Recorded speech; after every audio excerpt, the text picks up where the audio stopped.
رات کی قسم جب وہ چھا جائے اور دن کی قسم جب وہ روشن ہو جائے، اور اس ذات کی قسم جس نے نر اور مادہ پیدا کیے کہ تم لوگوں کی کوشش طرح طرح کی ہے۔ سو جس نے اللہ کے رستے میں مال دیا اور پرہیزگاری کی اور بہترین بات یعنی کلمہ توحید کو سچ جانا، تو اس کو ہم آسان طریقے کی توفیق دیں گے، اور جس نے بخل کیا اور بے پرواہ بنا رہا اور بہترین بات کو جھوٹ سمجھا، تو ہم اسے رفتہ رفتہ سختی میں پہنچا دیں گے، اور جب وہ دوزخ کے گڑھے میں گرے گا تو اس کا مال اس کے کچھ بھی کام نہ آئے گا۔ یقیناً راہ دکھا دینا ہمارا ذمہ ہے،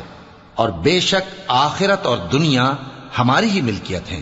سو میں نے تم کو بھڑکتی آگ سے خبردار کر دیا ہے،